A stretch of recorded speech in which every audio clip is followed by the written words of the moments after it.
Today we will be learning about the product rule. The product rule says if y is equal to u times v, then y prime is equal to u prime v plus uv prime. What this means is basically if your function is a product of two functions, if you have two smaller functions multiplying each other, then the derivative is equal to the derivative of the first function times the second one plus the derivative of the second function times the first one. That's what u prime v plus uv prime means. Okay, so let's look at an example.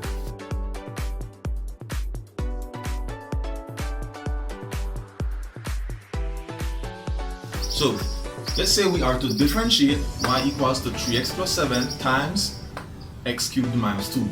How do we go about doing that? Well, first we need to identify what is our u and what is our v.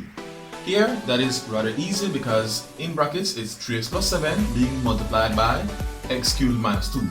So our u is simply 3x plus 7 and our v is then x cubed minus 2.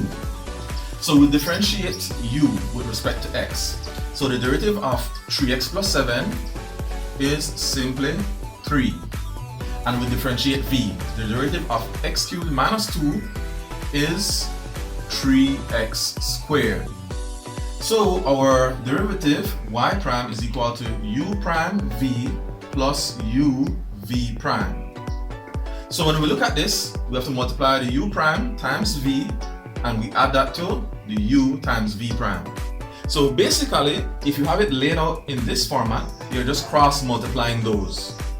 So we have u prime, which is 3, times v, which is x cubed minus 2, added to u times v prime. So we have 3x plus 7 times 3x squared. So we expand brackets, 3 times x cubed will give me 3x cubed. 3 times negative 2 is negative 6 plus 3x times 3x squared will give you 9x cubed, and then 7 times 3x squared will give you 21x squared. Simplifying, we have an x cubed term here and another x cubed term. 3 plus 9 is 12, so that is 12x cubed. There are no other x squared terms, so that is simply plus 21x squared. And there are no other constant terms, so that is simply minus 6. And that is your answer. So let's do another example. Let's say we're to differentiate y equals 2x plus 1 all to the 7th power multiplied by the square root of 5x minus 9. So when we differentiate this, we have to identify our u and our v. So u is 2x plus 1 all to the 7th power. V is then the square root of 5x minus 9. U prime, when we determine u prime, we have to use the chain rule that we previously learned. So we differentiate the inner function here, which is 2x plus 1. So the derivative of 2x plus 1 is 2.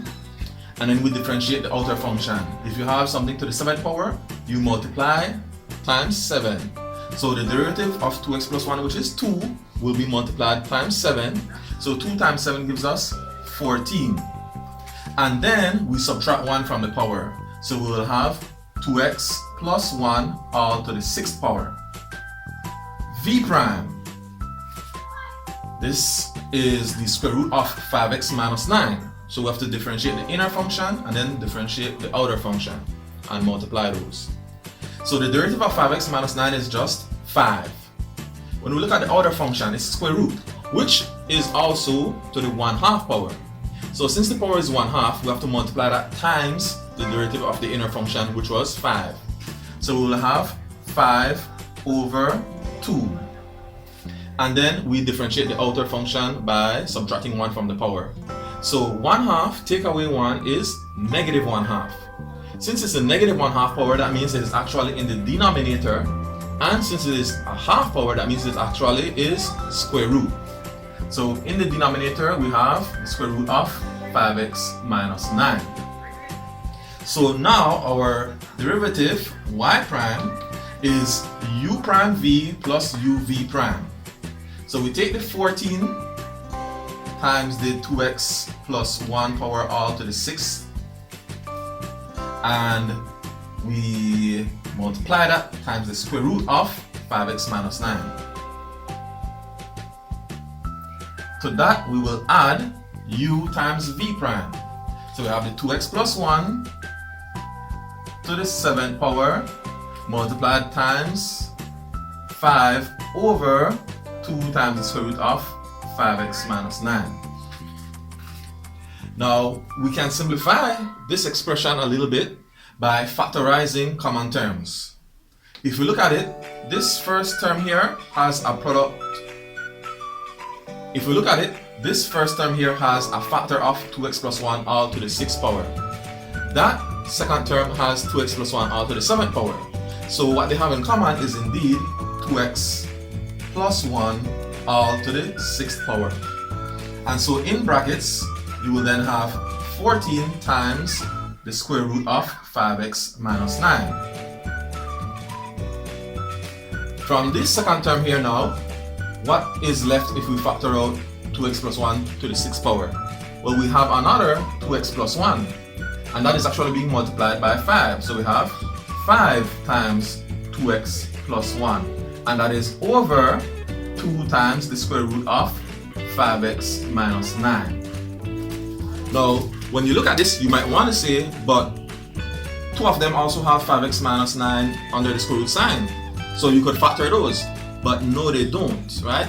Those are not considered common terms because technically this is 5x minus 9 to the 1/2 power, and this is 5x minus 9 to the negative 1/2 power. Since the powers are different, then they are not considered like terms and we cannot factorize them as we did the 2x plus 1 to the 6th power. So this is our final answer, factored and simplified as much as we can.